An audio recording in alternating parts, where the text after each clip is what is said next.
ada yang disebut dengan corporate culture, ya kan, budaya perusahaan. Seringkali orang-orangnya itu emang udah mau berubah, tapi budaya perusahaannya itu ternyata susah untuk berubah, begitu ya. Karena kita realistis ya teman-teman, di sebuah instansi yang mungkin mayoritas gitu ya, mayoritas pekerjanya adalah baby boomer, untuk melakukan sebuah evolusi terhadap budaya organisasinya itu kan butuh waktu yang lama. Begitu. Beda nih sama misalnya perusahaan startup yang kebanyakan mungkin generasi milenial, Gen Z, mereka shiftingnya bisa cepet banget gitu, sehingga lebih adaptif gitu. Maka tantangannya jadi banyak, bukan cuma orang-orangnya, tapi bagaimana budaya organisasinya itu juga perlu dirubah. Maka kalau kita udah ngomongin budaya organisasi ya butuh ada kebijakan, butuh ada SOP yang jelas, gitu ya. Kesadaran bersama bahwa harus ada perubahan. I see. Ya, berarti memang ya ada faktor-faktor X juga ya, satunya company culture, dan tapi setidaknya mau company culture seperti apa, kitanya sendiri sebagai individu cobalah untuk memahami, nggak cuma minta dipahami tapi kita juga pahamin yang lain, karena itu tadi ya,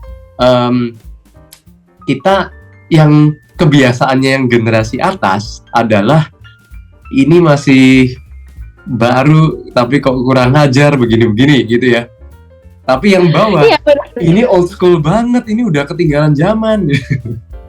Iya. Betul. Jadi generasi yang lebih muda selalu mengeluhkan generasi di atasnya, mereka lambat dalam bekerja, lambat dalam ngasih feedback, lambat memanfaatkan teknologi, selalu harus tatap muka gitu kan.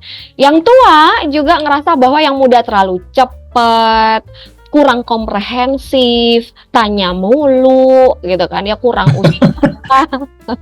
Maunya instan. Ini namanya proses gitu. Iya gitu. Jadi ya sebenarnya balik lagi ke tiap orangnya ya. Ini sebenarnya kalau ditarik ya masing-masing orang tuh ya punya karakteristik sendiri-sendiri, tapi kesadaran atau mindsetnya nih yang harus kita perbaiki bareng-bareng yuk teman-teman melalui sesi malam hari ini. Karena skill komunikasi itu butuh dilatih ya. Jadi kalau cuma dengerin teori nih yang disampaikan Mas J atau disampaikan saya malam hari ini, atau dari teman-teman baca buku, dibaca doang, nggak dipraktekin, sama aja bohong. Oke. Mbak Sarah, nih sebentar, ada satu pertanyaan menarik yang di chat, bukan di chat sih, di saat kemarin daftar ya. Ini sebelum saya mau pilih beberapa pertanyaan yang kemarin masuk, saya lihat ada beberapa yang menarik. Ada yang mungkin nggak bertanya, tapi coba deh, ada nggak cerita tentang kondisi saat ini di perusahaan kalian, nggak perlu nyebutin nama perusahaannya, itu situasi gap antar generasinya seperti apa yang sedang terjadi? Mungkin nanti dari Mbak Sarah bisa coba kasih tanggapan juga ya. Saya mungkin juga kalau bisa kasih tanggapan, saya juga coba bantu kasih tanggapan. Ada yang mungkin mau coba? Ini aku lihat Bu Penny. Yes. Setelah saya lihat vlog Mbak Sarah, itu sangat mengimprove sekali buat diri saya. Kita harus action, baru kita akan muncul PD-nya, kan gitu ya Mbak Sarah. Gitu. Jadi saya berbagi pengalaman, saya bekerja di perbankan udah 18 tahun, alhamdulillah gitu kan. Banyaklah yang kan termasuk generasi milenial. Banyak pengalaman dari berbagai generasi, mau atasan saya yang baby boomer maupun yang Gen Z gitu kan.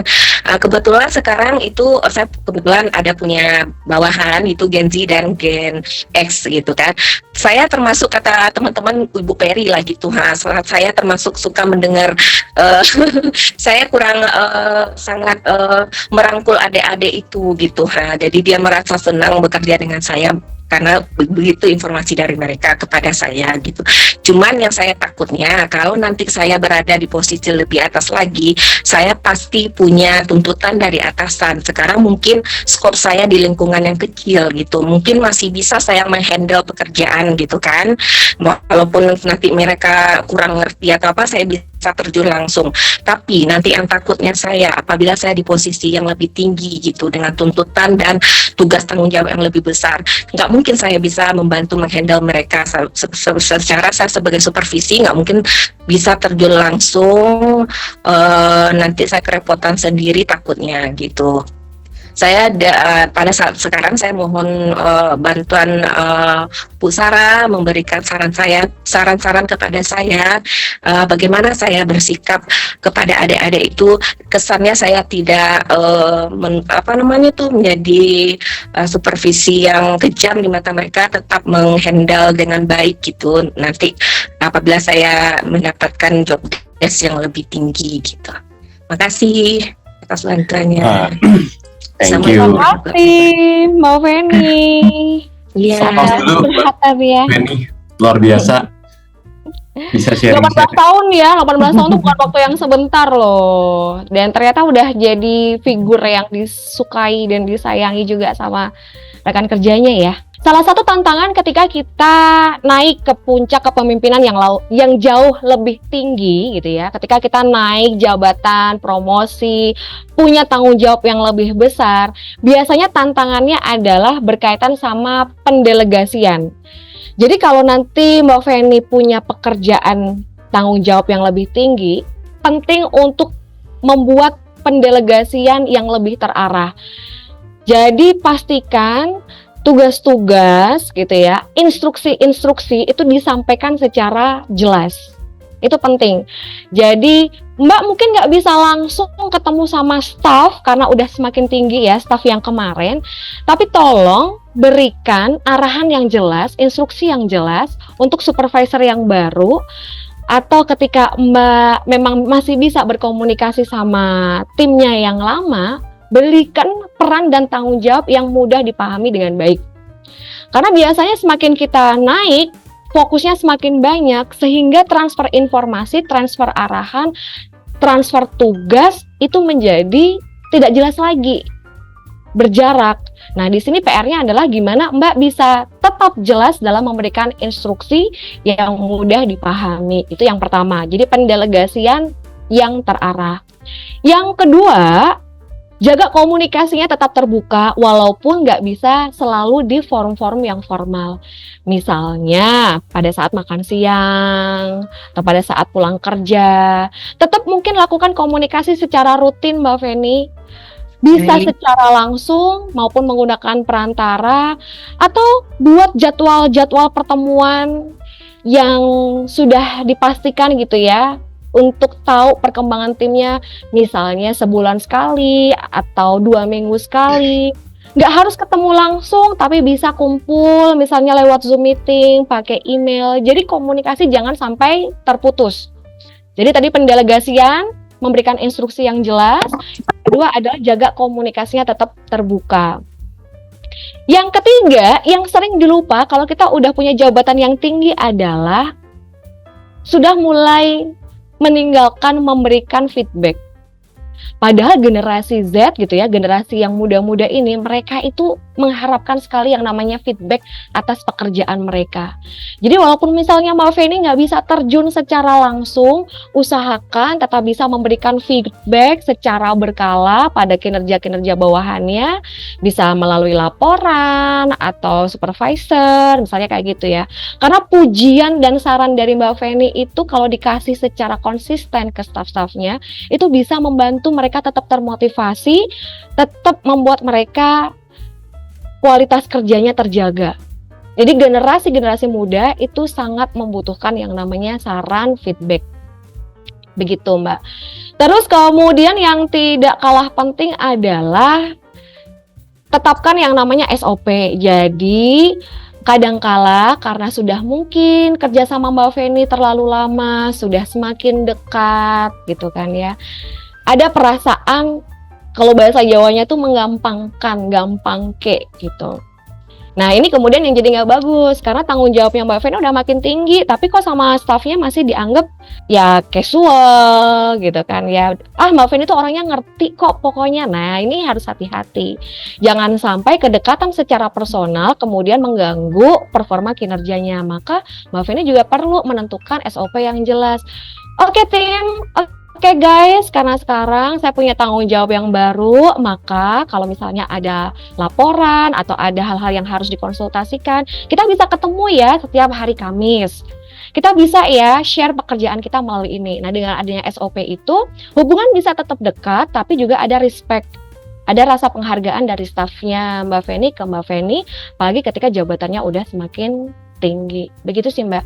Jadi delegasi terarah, jaga komunikasi tetap terbuka, tetap berikan feedback, saran, supaya motivasi dan juga kualitas pekerjaannya terjaga. Dan yang keempat, tentukan standar SOP-nya, standar operasional prosedurnya, supaya timnya Mbak SOP. juga bagus. Kemudian menjaga respect terhadap Mbak sebagai atasannya. Walaupun nanti makan siang bareng, pulang kerja bareng nggak masalah, tapi kalau udah kaitannya sama pekerjaan tetap harus ada rule of the game-nya, aturannya yang jelas. Kalau dari saya mungkin seperti itu ya Mbak. Oke. Gue bisa. Dari tanggapannya Mbak Sarah, Bu Feni cukup Makasih, Mbak jelas Sarah. terjawab. Oke. Kalau gitu saya mau coba bantu juga kasih input ya, Bu Feni. Jadi kalau tadi Mbak Sarah lebih banyak kasih masukannya tentang bagaimana bersikapnya, ya, bagaimana tentang Bu Feni menghadapi situasi eksternal. Ya, saya mungkin bantu coba balancekan dengan kenali diri sendiri dulu. Ya, jadi nggak cuman keluar tapi juga harus tahu ke dalam. Karena tadi juga kan Mbak Sarah udah bilang salah satu cara atau salah satu challenge dalam berkomunikasi itu karena kita sendiri juga bisa jadi nggak tahu diri kita sendiri itu siapa. Nah, kalau yang itu memang kebetulan jadi salah satu areanya Kevlin, Bu Feni. Jadi saya ini akan coba share salah satu contoh ya buat teman-teman juga misalnya mau lihat juga bisa. Salah satu ketika kita mulai diberikan tanggung jawab lebih, kita sendiri juga perlu tahu kita ini kompetensi manajernya itu sudah kira-kira sekuat apa. Nah ini assessment yang ada di Kevlin ya. Jadi Bapak Ibu kalau misalnya memang tertarik nanti coba hubungin aja ke tim Kevlin. Kemarin kalau nggak salah saat pendaftaran juga kan ada ditanyain ya, apakah ada yang tertarik mau ngambil trial. Kalau yang ini report yang termasuk lengkap ya, jadi tidak di trial ya kalau yang ini, tapi pengen buat kasih gambaran ketika kita nggak tahu diri kita sendiri, kekuatannya, sikap-sikapnya seperti apa, bisa jadi kita pun bias dengan diri kita sendiri. Nah, itu yang kita harus tahu. Contoh aja, kita mungkin merasa kita ini orang yang seperti ini atau seperti itu, tapi ketika dicek, bisa jadi kombinasi kita sikapnya seperti ini. Ya, kalau misalnya kita juga sadar kita seperti itu, ya pastikan aja kita tahu area mana yang kita memang perlu improve. Karena untuk semakin tinggi posisi tanggung jawab kita, itu bukan cuma sekedar bicara tentang, ya saya punya title lebih, that's it. Tapi jangan lupa, kita juga akan punya tanggung jawab dan otoritas yang lebih tinggi. Dan itu, semakin tinggi posisi kita, akan membutuhkan kriteria-kriteria kompetensi nih. Nah, masalahnya kita sendiri kompetensinya cukup nggak? Boleh kita dipromosikan, yes, itu kesempatan yang bagus, tapi kita juga perlu punya PR untuk apa nih yang kita harus improve dari dalam diri kita sendiri. Ya, karena kalau kita tidak aware, tidak sadar dengan apa yang jadi kekurangan kita, akhirnya kita akan ngerasa, loh, aku kan sudah title-nya supervisor, atau aku sudah malah naik nih jadi manager. Nah, itu yang akan jadi bahaya. Ya, jadi mungkin kalau misalnya untuk hal itu, bila Bu Feni ingin tahu lebih jauh, bisa coba hubungin Kevlin untuk ambil trial testnya. Dan kalau misalnya dari yang trial itu dirasa, oh ini kayaknya menarik nih, coba untuk upgrade ngambil yang versi lebih lengkap. Karena kita akan bisa ngelihat, Bu Feni, oke, kalau Bu Feni naik ke posisi manager, saat ini mungkin yang Bu Feni perlu banyak PR-nya adalah di perbaikan sikap ini atau perbaikan sikap itu. Karena masalah sikap ini masalah mindset dan masalah kebiasaan. Terus juga kalau di report yang lebih lengkap, ya di report ini kita tuh bahkan bisa melihat kita ini sebenarnya cara belajar, cara menerima informasinya seperti apa.